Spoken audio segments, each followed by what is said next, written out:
우리는 이제 2023년 새해를 맞이했습니다. 그런데 아직까지 새해를 맞이하지 아니하는 나라도 있습니다.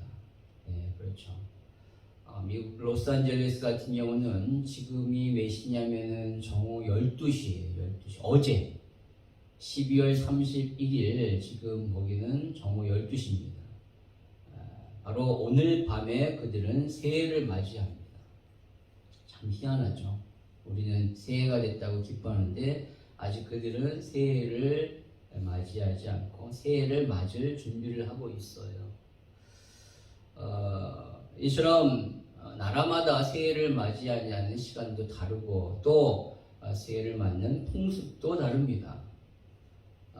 프랑스는 한국의 보신각 타종 행사처럼 새해를 알리는 종소리를 울리기도 하고요. 오스트리아와 스위스는 새해가 되면 불꽃놀이로 아주 유명하답니다. 또 스페인 마드리드에서는 새해를 알리는 12번의 종소리에 맞춰서 포도송이, 포도알 12개를 먹는 풍습이 있대요. 그것은 바로 내년에 그 12달 동안의 행운이 찾아오는 그러한 의미로 그렇게 한다는 겁니다. 또 어떤 지역은 새해를 맞이해서 매운 음식을 먹는가 하면 또 어떤 지역은 붉은 옷을 입는다고 합니다. 이처럼 세계 모든 곳에선 각양각색 새해를 맞이하는 시간도 다르고 또 풍습도 달라요. 그러나 한결같이 새해를 맞이하는 모든 자들의 마음속에 있는 근본적인 바람은 바로 새로운 출발일 것입니다. 지난 과거의 잘못과 아픔과 후회 모든 것들을 다 버리고 이제 새로운 한 해 희망찬 마음과 부푼 꿈을 갖고 새롭게 출발하고자 하는 그 마음은 전 세계에 있는 모든 사람들이 동일하게 품는 그러한 마음일 것입니다. 새롭게 시작한다는 것은 바로 그러한 기대감과 또한 두려움도 있겠죠. 그러한 소망함이 마음속에 간직하는 거예요. 그런데 여기 새로운 출발점에 있어서 너무나도 충격적인 사건을 통하여 인생이 뒤죽박죽으로 완전히 꼬여버린 한 사람이 나옵니다. 그 사람이 바로 야곱이죠. 그는 지금 가나안 땅에 들어와 새롭게 출발하고자 했어요. 그 전에 그는 밧단 아람에 있었거든요. 물론 사실 그는 원래는 가나안 땅 부엘세바에 머물면서 거기서 아버지 이삭, 어머니 리브가 그리고 형 에서와 함께 그렇게 살았습니다. 그런데 그가 장자권을 획득하고자 형을 속이고 아버지를 속여서 그렇게 드디어 장자권의 그 축복을 아버지로부터 받게 됩니다. 그 일로 인하여 형에게 미움과 그 생명의 위협을 얻어서 그는 형을 피해서 바로 외삼촌이 있는 밧단 아람으로 도망갔던 것이죠. 가나안에 있다가 밧단 아람으로 도망을 갔어요. 그는 밧단 아람에서 머물면서 그 외삼촌의 딸인 라헬, 그 라헬을 첫눈에 반해서 그녀를 아내로 삼기 위하여 7년 동안 무봇으로 일을 합니다. 그러나 나중에 라반에게 속아서 라헬이 아닌 그의 언니인 레아를 아내로 맡게 되죠. 그래서 라반은 네가 동생 라헬을 얻고자 한다면 7년을 더 일해라. 그래서 7년을 더 아무 보수도 받지 아니하고 또 14년을 그렇게 소위 말하는 객지에서 진짜 개고생을 하게 된 겁니다. 그러다가 나머지 6년 동안은 자신의 몫을 얻기 위해서 라반 밑에서 그렇게 일을 했어요. 총 밧단 아람에서는 20년간 그렇게 너무나도 힘든 삶을 살았습니다. 그의 삶은 결단코 평탄하지 않았어요.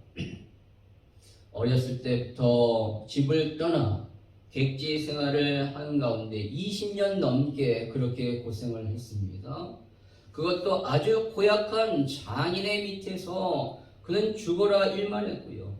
나중에는 자신이 나가는 것을 반대했기 때문에 야반 도주까지 해서 그 집에서 떠나가게 됩니다. 그리고 이제 자기의 고향인 가나안으로 들어가려고 하는데 거기에는 누가 있냐면 자기가 속였던 자기를 죽이려고 하는 형 에서가 딱 버티고 있기 때문에 너무나도 두려웠어요. 그러나 고향으로 돌아가야 한다는 그러한 마음이 간절했기 때문에 그는 그 가나안에 가게 됩니다. 그래서 거기에 있는 그 형의 마음을 누그러뜨리기 위하여 별별 수단을 다 쓰죠. 성경에 보니까 자신의 종을 먼저 보내서 그에게 온갖 좋은 예물을 다 가지고 형을 만나 선물케 합니다. 그래서 마음을 조금 누그러뜨리려고 했던 것이죠. 그리고 혹시 몰라서 자신의 가족과 노비와 재산을 세 대로 나눠서 한 차례씩 보냈어요. 그리고 자신은 야복강에 남아서 모든 상황을 보고 나중에 성을 만나려고 했습니다. 그러다가 그날 밤에 야복강에서 그는 천사와 씨름하는 가운데 환도뼈가 위골된 상태로 절뚝발이가 됩니다. 그는 평생 그렇게 절뚝발이 인생 장애인으로 살게 되는 거예요. 형을 만났을 때 그의 절뚝거리는 그 모습을 보고 형 에서는 너무나도 불쌍하고 측은한 마음이 들어 그를 안고 그와 화해를 합니다. 그리고 그가 그 형의 위협으로부터 벗어나게 되죠. 이처럼 야곱은 너무나도 파란만장한 인생을 살았어요. 그래서 그는 나중에 애굽의 바로 앞에서 자신의 삶을 표현하기를 창세기 47장 9절에 보니까 나는 참으로 험악한 세월을 보내었나이다 라고 이렇게 고백합니다. 인생을 돌아볼 땐 너무나도 많은 우여곡절이 많았고요. 너무나도 힘들고 어려운 일들이 많았기 때문에 참으로 험악한 세월을 보냈습니다 라고 이렇게 고백했던 것이죠. 자, 드디어 그가 이런 험난한 여생을 통하여 드디어 자신이 그렸던 그 가나안 땅, 자신의 고향으로 들어오게 됐어요. 그렇다면 이제 행복하게 살 일만 남은 것이죠. 꿈에 그리던 고향에 돌아왔고 그토록 무서웠던 형과의 화해가 이루어졌으며 이제 자신에게는 12명의 자식과 대가족 그리고 바다나람에서 벌었던 많은 재물을 통하여 경제적 여유도 얻게 된 거예요. 그래서 이제는 남부러울 것 없는 그러한 상태가 됐기 때문에 가나안에서 행복하게 살면 됩니다. 그런데 그의 삶에 너무나도 갑자기 큰 충격적인 사건이 벌어지게 된 겁니다. 바로 자신의 하나밖에 없었던 외동딸 디나가 그 자신 가나안 땅에 들어왔을 때 세겜 지역에 머물게 되는데 그 세겜 지역에서 강간을 당하게 돼요. 그 세겜의 추장 아들이 이 디나를 보고 겁탈을 한 것입니다. 그런데 더 충격적인 일은 그 일을 통하여 야곱의 아들들이 그 세겜 땅에 있는 세겜의 성읍에 있는 모든 남자들을 다 죽여버렸다는 거예요. 어떻게 죽였는가? 바로 그 추장의 아들이 디나를 겁탈하고 그 추장이 야곱의 아들들에게 와서 내 아들에게 너의 여동생을 시집 보내게 해라 라고 이렇게 요청했던 거예요. 그때 야곱의 아들들이 말하기를 우리는 할례 받지 아니하는 자에게 우리의 여동생을 시집 보낼 수 없다라고 얘기한 겁니다. 그래서 이 주장은 자신의 고을에 돌아가서 그 고을에 있는 모든 남자에게 할례를 받도록 요청을 한 거예요. 그곳에 있는 사람들이 추장의 아들을 장가 보내기 위하여 모든 남자들이 할례를 받은 것입니다. 그렇게 할례를 받아서 집안에서 가려 중에 있을 때 야곱의 그 아들인 시므온과 레위가 칼을 들고 그 성에 들어가서 그 할례 받아 아파하고 있는 모든 남자를 다 칼로 찔러 죽였습니다. 끔찍한 살인을 저지른 것이죠. 거기서 그치지 아니하고 야곱의 딸은 그 아들들은 그 성읍에 들어가 모든 부녀자들을 잡아서 노예로 삼고 또 거기에 있는 모든 물건들을 다 약탈했어요. 여러분 한번 보십시오. 그냥 디나를 겁탈한 그 추장의 아들만 복수하면 되잖아요. 그런데 그러지 아니하고 그곳에 있는 모든 남자들을 다 죽이는 끔찍한 살육을 저지른 겁니다. 또한 거기에 있는 사람들을 납치해서 노예로 삼아버리고 그 땅에 있는 모든 물건을 약탈해버렸어요. 그로 인하여 그 성은 완전히 박살나게 된 것입니다. 바로 이렇게 끔찍한 일을 저질러서 어떻게 되는가? 그 세겜 성 주위에 있는 가나안 족속에 있는 사람들이 너무나도 화가 난 것이죠. 이제 그들이 연합하여 이 야곱의 가정에 쳐들어와 이 야곱의 가정을 완전히 쑥대밭으로 만들 것이 분명해진 거예요. 그로 인하여 야곱은요 너무나도 두려움에 떨게 된 것입니다. 이제 가나안 땅에 들어와 새롭게 출발하고 행복하게 살려고 했는데 그 모든 행복한 꿈은 다 날아가고 죽을 일만 남은 거예요. 엄청난 그런 죽음의 공포 가운데 야곱은 지금 시달리고 있는 것입니다. 바로 그때 하나님이 야곱을 부르셔요. 야곱의 처자 야곱을 부르십니다. 이 위기의 순간에 하나님이 이 야곱의 이름을 부르시며 그를 회복할 수 있도록 이끄셔요. 어떻게 회복할 수 있도록 이끄셨는가? 바로 너는 베델로 올라가라 라고 말씀하십니다. 베델로 올라가라. 1절 다시 한번 읽도록 하겠습니다. 시작. 하나님이 야곱에게 이르시되 일어나 베델로 올라가서 거기 거주하며 네가 네 아이의 생사를 피하여 도망하던 때에 내게 나타났던 하나님께 거기서 제단을 쌓으라 하십니다. 아멘. 여러분 왜 베델로 올라가야 합니까? 바로 베델은 하나님을 만난 장소이기 때문에 그가 처음으로 인생에 있어서 하나님을 처음으로 만났던 것이 베델이에요. 따라서 그곳으로 올라가라는 것은 무슨 말이냐? 다시 하나님을 만나라 라는 겁니다. 하나님의 사랑을 다시 경험해야 한다는 겁니다. 인생에 있어서 너무나 중요한 터닝 포인트가 있었던 그때 그 마음의 상태로 다시 돌아가라 라는 거예요.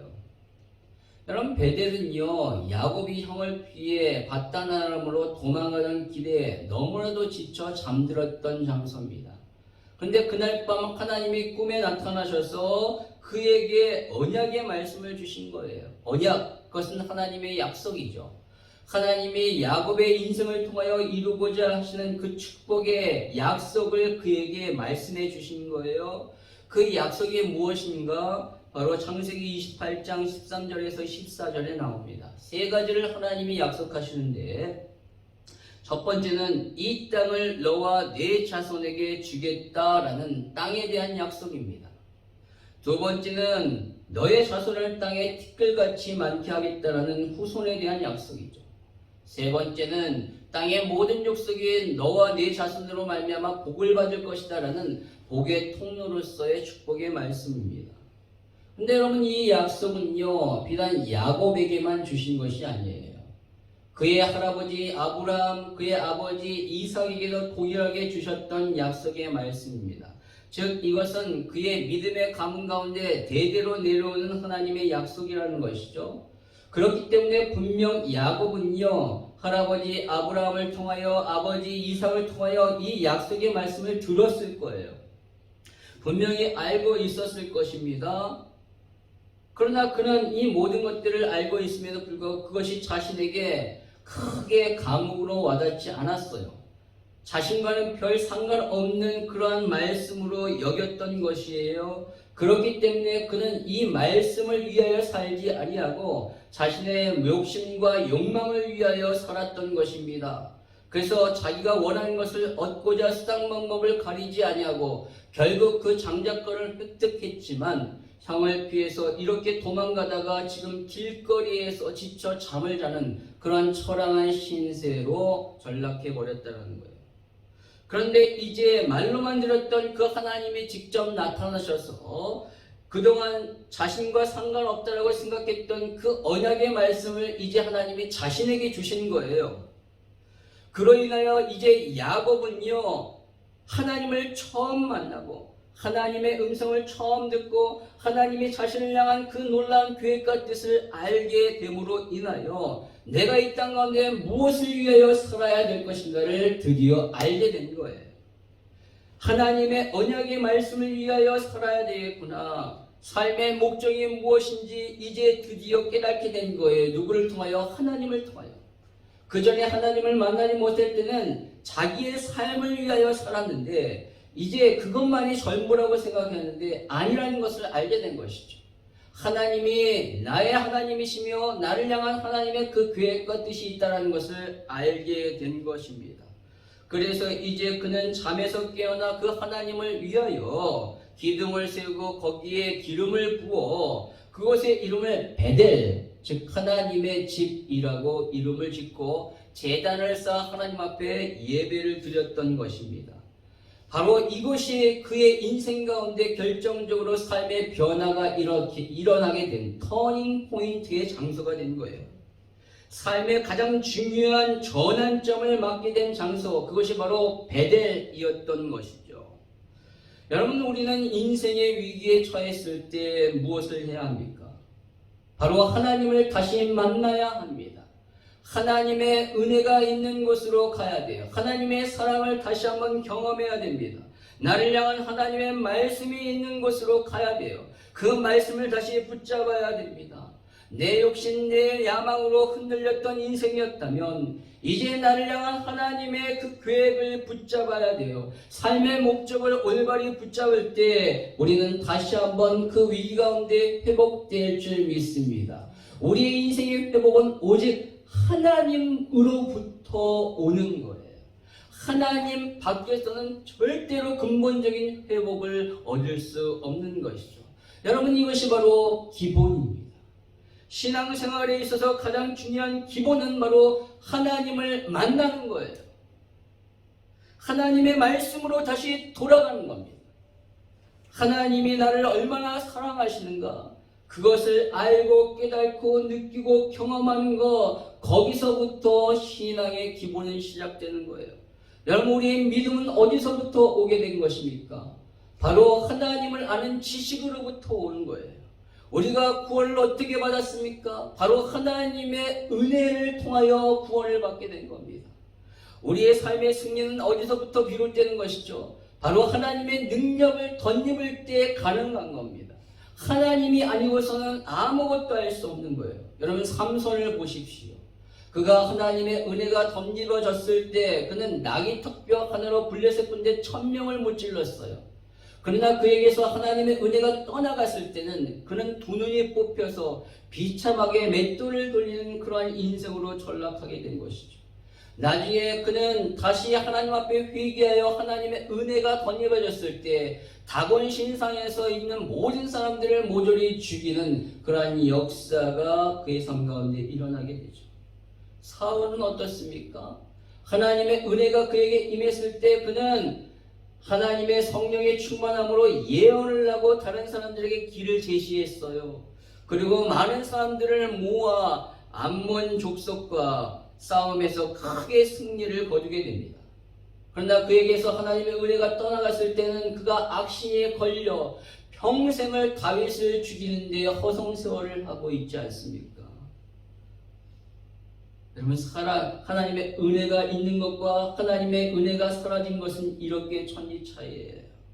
그래서 다윗은 밧세바를 범하고 났을 때 나단 선지자의 책망을 들었을 때 그가 하나님 앞에 눈물 흘리며 기도했던 것은 바로 하나님의 영, 하나님의 신, 하나님의 은혜가 자기로부터 떠나가지 않도록 밤새도록 눈물을 흘리며 그렇게 기도했던 거예요. 그것이 가장 무섭기 때문에.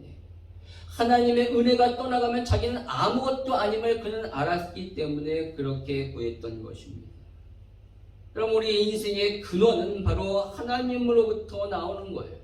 우리의 생명, 우리의 구원, 우리의 승리, 우리의 축복 다 하나님으로부터 주어지는 것입니다. 하나님의 손에 달린 거예요. 따라서 우리는 하나님을 만나야 됩니다.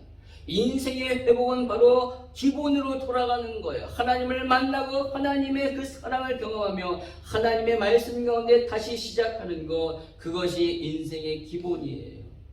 우리 인생의 모든 문제와 어려움이 올 때 다시 신앙의 기본으로 돌아가시는 저와 여러분 되기를 바랍니다.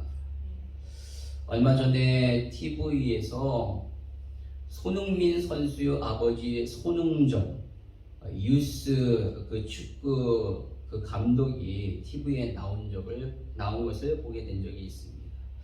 제가 즐겨보는 프로그램 중에 하나가 그 유키즈 온 더 블록이라는 프로그램입니다. 들어보셨습니까? 유재석이 나와서 이렇게 진행하는 건데 아주 유익해요. 근데 그 프로그램에 이 손흥민 아버지가 나와서 예능 처음으로 이렇게 인터뷰를 하는데, 진행을 하는데, 그의 축구에 대한 철학은 너무나도 확실했어요. 뭐냐면 바로 어렸을 때 기본기를 확실히 해야 한다라는 것입니다. 볼을 좀 찬다라고 해서 바로 경기에 들어간다면, 경기에만 출전시킨다면 그는 경기의 요령만 터득할 뿐이지 더 이상 발전이 없다라는 거예요. 그래서 손흥민은 그 볼을 잘 다루게 하기 위하여, 그러한 볼 컨트롤을 완전히 갖추게 하기 위하여 16살 때까지 경기에 출전시키지 않았다는 거예요. 그러면 얼마나 답답하겠습니까? 소질이 너무나도 대단한 얘기인데 매일 그냥 볼만 연습했던 거예요. 하루에 수천 번, 수만 번 트래핑 연습을 하고요.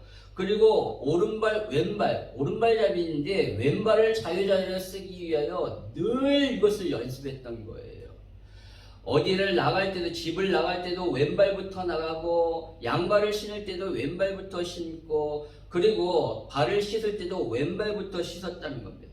모든 것을 왼발을 자유자재로 쓰기 위하여 왼발부터 그렇게 했던 거예요. 그래서 결국 그러한 기본기가 너무나도 확실히 갖추어짐으로 인하여 그가 어린 나이에 분데스리가에 들어가서도 놀라운 그런 실력을 발휘했고, 또 EPL, 잉글랜드 프리미어 리그에 들어가서도 엄청난 그런 사람이 된 거 아니에요. 작년에 그는 그 EPL의 득점왕을 차지했던 것을 보게 됩니다.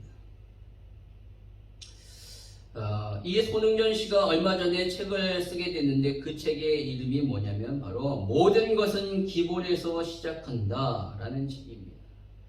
그 책에 보면은요, 죽을 때까지 놓지 말아야 하는 가치는 겸손과 성실이다. 이것이 인생의 기본이라는 거예요. 겸손함과 성실.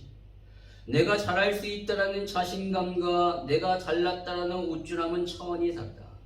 자기의 중심을 잃어버리는 순간 집중력은 현저히 낮아진다. 건강한 사람이 되기 위해서는 그만큼 자만과 오만을 경계하고 조심해야 한다라고 써 있습니다. 그리고 그 책의 표지에 보면 실력도 기술도 사람 됨됨이도 기본을 지키는 것에서 시작한다라고 이렇게 나옵니다. 그럼 신앙생활도 마찬가지예요.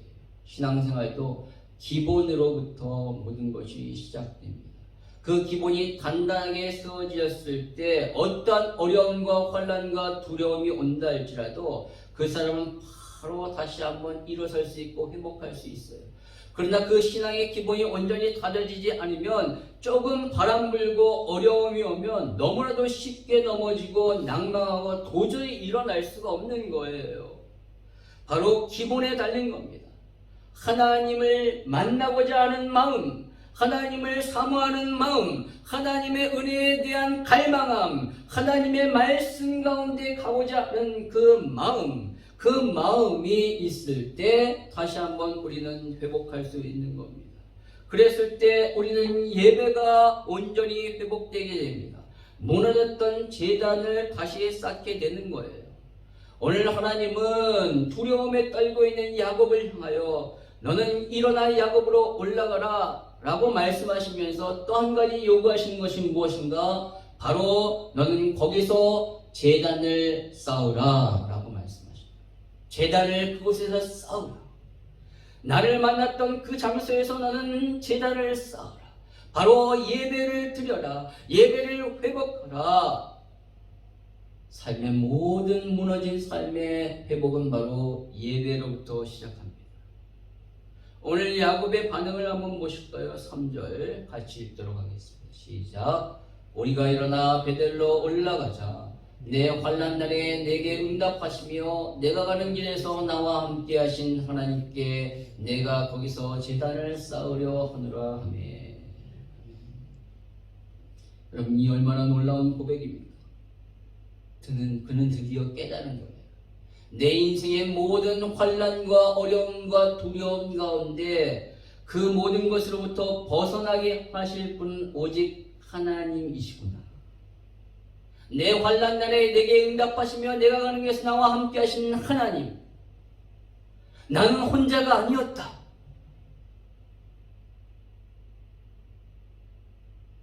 하나님이 함께 하셨구나. 하나님이 나의 이 아픔과 두려움과 어려움과 환난을 보고 계셨구나. 그 하나님이 나의 인생을 회복하실 분이구나. 드디어 알게 되는 거예요. 그래서 그 하나님께 나는 예배하겠다라는 겁니다. 인생이 하나님을 깨닫고 가장 먼저 해야 할 것이 예배라는 것이죠. 그러기 위하여 그는 취했던 행동이 무엇인가? 자신 안에 있는 모든 우상을 버렸던 것입니다. 오늘 이전의 말씀에도 보니까 야곱이 이에 자기 집안 사람과 자기와 함께한 모든 자에게 이르되 너희 중에 있는 이방 신상들을 버리고 자신을 정결하게 하고 너희들의 의복을 바꿔 입으라 라고 말했고, 4절에 보니까 그들이 자기 손에 있는 모든 이방 신상들과 자기 귀에 있는 귀고리들을 야곱에게 주는지라 야곱이 그것들을 세겜 근처 상수리 나무 아래에 묻고 라고 말합니다. 하나님 앞에 온전히 예배드리기 위하여 모든 우상을 버렸어요. 그동안에 자신을 지켜줬다라고 생각한 것, 모든 것 버린 겁니다. 그리고 미신적인 모든 것들 다 버린 거예요. 여러분을 지켜줬다라고 생각한 것이 무엇입니까? 돈입니까? 가정입니까? 건강입니까? 지식입니까? 여러분, 우선순위에서 그것을 내려놔야 돼요. 하나님보다 더 우선될 수 없습니다. 그것을 더 중요하게 여기는 순간 그것이 나에게 우상이 되어버리는 거예요. 하나님보다 더 큰 존재가 돼서 그것을 의지하게 되는 거예요. 어려움이 오고 두려움이 올 때 그것을 의지하게 됩니다. 그러면 그것이 완전히 하나님이 되는 겁니다. 그러나 하나님은 절단코 그것에 밀리실 분이 아니에요. 그것에 지기를 원하시는 분이 아니십니다. 하나님은 우리의 인생 가운데 처음이 되기를 원하시고 으뜸이 되기를 원하시며 가장 중요한 분이 되기를 원하셔요. 따라서 그 하나님 앞에서 우리가 다시 한번 시작하기 위해서는 나의 삶에 가장 중요하게 했던 의지의 대상인 그것들을 버려야 돼요. 아니, 그것들을 우선순위에서 밀려나게 해야 하는 거예요. 하나님을 가장 중요한 분으로 여겨야 하는 것이죠. 그랬을 때 온전한 예배자가 될 수 있는 겁니다. 그랬을 때 어떻게 되는가? 오늘 오전의 말씀에 이렇습니다. 같이 읽겠습니다. 시작. 그들이 떠났으나 하나님이 그 사면 골들로 크게 두렵게 하게 하셨으므로 야곱의 아들들을 추격하는 자가 없었더라. 아멘. 아직 야곱은요, 베델로 가지도 않았어요. 하나님을 만나기 위하여 예배하기 위하여 이러한 마음과 이러한 준비를 하고 떠났을 뿐인데 하나님은 벌써 응답하셨다는 거예요. 그 안에 있었던 두려움, 엄습했던 그 두려움이 이제는 오히려 그 고을의 사람들에게 넘어가 버린 거예요. 그래서 야곱의 집안을 추격하는 사람이 아무도 없었다는 것입니다. 여러분, 그런데 이것은 사실은 말도 안 되는 거예요. 왜냐하면 야곱의 집안은 고작 해봤자 70명밖에 안 되거든요. 그런데 그 세겜 주변에 있는 사람들은 어마어마하잖아요. 따라서 절대로 야곱을 무서워하거나 두려워할 이유가 없는 겁니다. 그런데 그들이 두려워했대요. 왜요? 이 두려움을 누가 심어준 거예요? 하나님이 심어준 겁니다. 하나님이 그들에게 그러한 야곱에 대한 두려움을 심어줬기 때문에 아무도 추격하는 사람이 없는 것이죠. 하나님이 응답하셨습니다. 이 두려움에 떨고 있는 야곱이 하나님을 만나고자, 이제 하나님 앞에 온전히 예배드리고자 하는 마음을 가지는 그 순간에 하나님은 벌써부터 그의 삶 가운데 응답하셨다라는 거예요. 여러분, 우리의 인생의 어려움, 두려움 가운데 하나님 앞에 예배자로 섰을 때 하나님은 오히려 우리의 두려움을 사라지게 하시고 세상에 우리를 두려워하는 그러한 존재로 만드실 줄 믿습니다. 예배자에게는 그런 축복이 있는 거예요. 우리가 예배할 때 하나님은 일하십니다. 우리가 지금 하나님 앞에 예배하죠. 그때 하나님은 작업하셔요. 당신의 천사를 보내서 우리의 인생 가운데 있는 모든 두려움의 모든 문제들을 하나님께 다 일하고 계셔요. 우리를 향한 당신의 놀라운 계획과 뜻과 그 언약을 지금 이루어 나가고 계신다는 거예요. 여러분 믿으시기 바랍니다. 예배할 때 그렇게 되는 거예요. 내가 내 문제를 해결하고 애쓰고 힘쓴 것이 아니라 오직 그 모든 문제의 근원의 해결자이신 하나님을 믿고 하나님 앞에만 예배하려 할 때 하나님은 그 내가 해결할 수 없는 인생의 문제를 해결하실 줄 믿습니다. 그렇게 역사하는 시간이 예배의 시간입니다. 예배로 모든 두려움을 극복하십시오. 예배할 때 여러분의 모든 대적이 무너질 줄 믿습니다.